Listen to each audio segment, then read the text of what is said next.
Today on Listen Up, hurricanes, floods, and earthquakes. They're called acts of God. So should God be sued? Some people think so. That's next.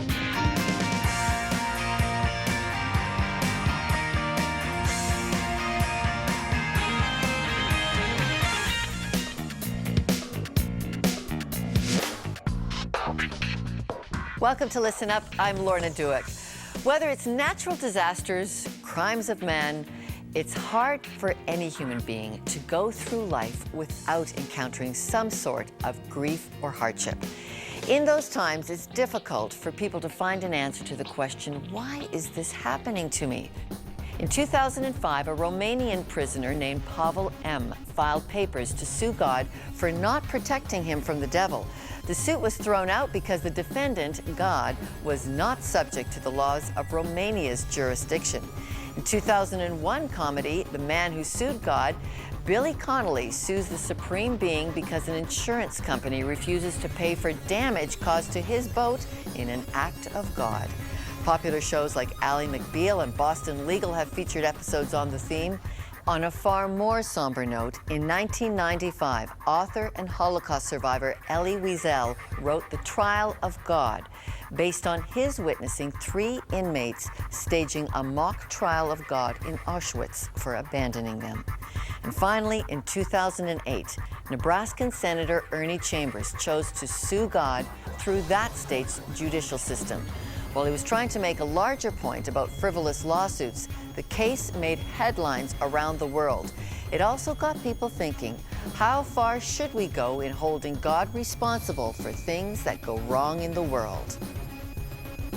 Today we'll meet the man who sued God, Nebraska Senator Ernie Chambers, and we'll explore our tendency to blame the divine in times of pain.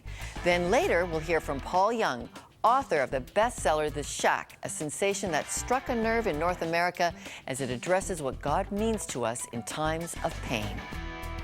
Many people do like to blame God for what's wrong in the world. In times of pain, they feel abandoned.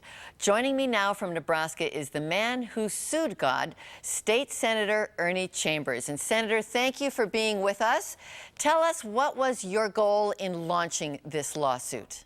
I can sum it up in a sentence: to make sure that people understand that each person is entitled to his or her day in court, no matter how unpopular that person is or how disliked the issue that the person brings. Okay, so this was an issue that you felt should be pinned on God.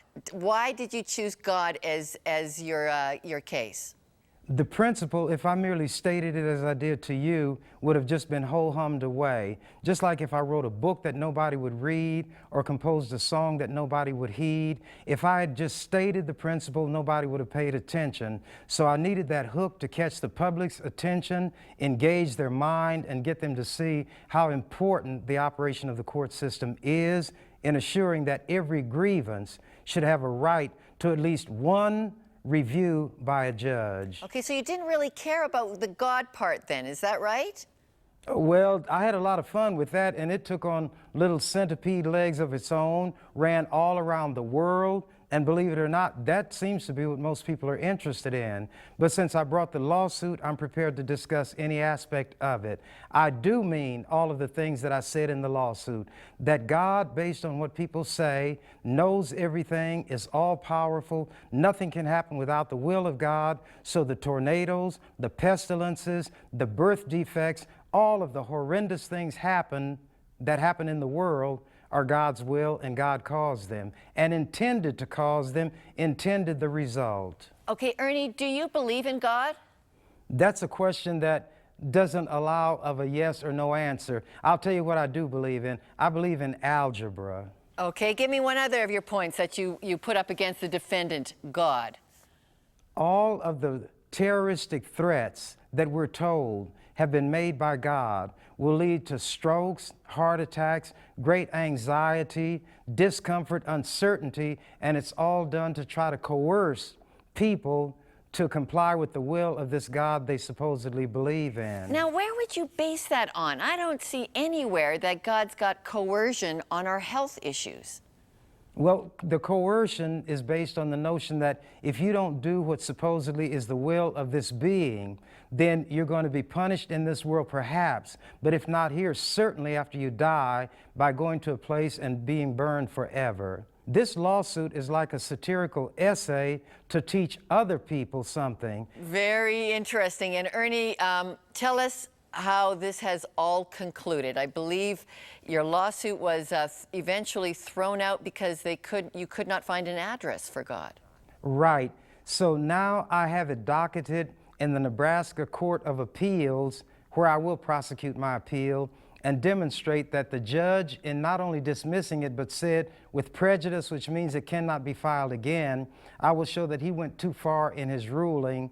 That should be reversed, and I should be allowed to start all over. That, in a nutshell, is the point I'll be pushing on appeal. So you want God back in court for all of these charges of abandoning his Every duties. one of them. And what I'm seeking is a permanent injunction so these negative actions will end and so the terroristic threats will stop. And when I've been asked, how in the world is the court going to enforce that order? Why would you ask the court to do it?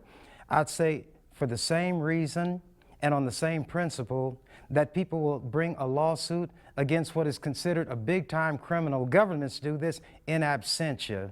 Without the power to bring the person before that court, that person nevertheless is tried, convicted, sentenced in absentia, and the court has no power over that person.